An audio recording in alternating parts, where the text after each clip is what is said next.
Hello साथीहरू, welcome छ मेरो मिनी ब्लगमा। सबैजना सन्चै हुनुहुन्छ। आई होप सबैजना सन्चै हुनुहुन्छ। आज चाहिँ मेरो घरमा परोठा बन्दै थियो। यो परोठा बनाउने चाहिँ मेरो बुढा हुनुहुन्छ। उहाँलाई चाहिँ एकदम कुकिङको सोख।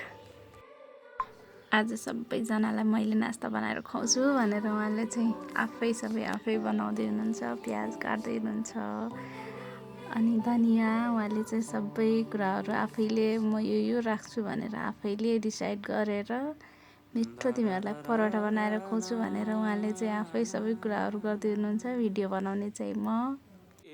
यो चाहिँ रहेको छ आलु चाहिँ पहिले नै उहाँले थिचेर रेडी बनाइसक्नु भएको छ। यसमा चाहिँ चाहिने मसलाहरू राख्दै हुनुहुन्छ। कति खुसी हुनुहुन्छ र म बनाएर खुवाउँछु आज तिमीहरूलाई भनेर होइन। हतारमा बनाउने क्रममा धनियाँ ठुलो काटिएछ, बाबाले फालिदिनु भएछ। दुई भाइ मिलेर मिठो बनाएर खुवाउने हो। आज शनिबार थियो नि त, सबै घरमै हुनुहुन्थ्यो अनि हल्का पानी पनि परेको थियो। दुई भाइ मिलेर अहिले चाहिँ बनाउँदै हुनुहुन्छ। हाम्रो चाहिँ केही हेल्प चाहिएन र हेर्न कति खुसी भएर। अब चाहिँ उहाँले रोटी बेल्दै हुनुहुन्छ। त्यो रोटीलाई यति गोलो बनाउनुहुन्छ, गोलो सेपमा।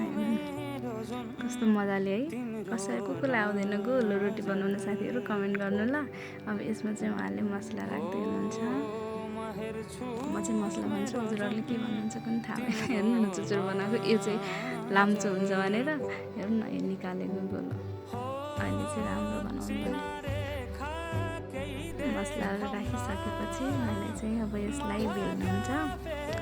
बेल्दाखेरि चाहिँ यसलाई हल्का बेल्नु पर्दो रहेछ क्या, नत्र भने भित्र राखेको चिजहरू सबै आउँदो रहेछ। उहाँले चाहिँ प्रेसर दिएर गर्नुभएको थियो नि त, हल्का बिग्रियो। अब चाहिँ बाबुले चाहिँ पकाउँदै हुनुहुन्छ। यो चाहिँ फर्स्ट रोटी थियो नि त, अनि पाकिसक्यो। हामी चाहिँ टेस्ट गर्दै थियौँ, कर्नालाई चाहिँ दामी लाग्यो अरे। अनि बाबुले पनि म पनि भनेर उसलाई पनि अझै मागिरहेको छ हेर्नु न। अनि मैले आफूले खान लाग्यो पनि बाबुलाई खुवाइदिएँ।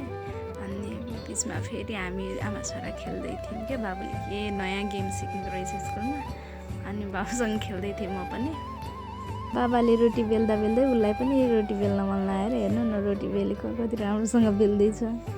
उसलाई चाहिँ देख्यो भने, केही कुराहरू देख्यो भने फेरि गर्न मन लागिहाल्ने के। आफ्नै धुनमा छ, हेर्नु आफ्नै धुनमा गराइरहेछ। बाबाले चाहिँ अब यसरी होइन यसरी गर भनेर सिकाउँदै हुनुहुन्छ। तर राम्रो बनाएको थियो रोटी। बाबुको भिडियो बनाउँदै कर्णाले फेरि ल्याउनु न म पनि बनाइदिन्छु मेरो बुढोको भनेर भिडियो बनाइदिन्छु नि। यहाँ चाहिँ आँखा बन्द गर्नु है। यस्तै हाँस्दै खेल्दै आजको हाम्रो नास्ता बनिसकेको छ। अब हामी खान्छौँ। हजुरहरूले हेरिदिनु भयो। Thank you for watching. Bye bye, take care.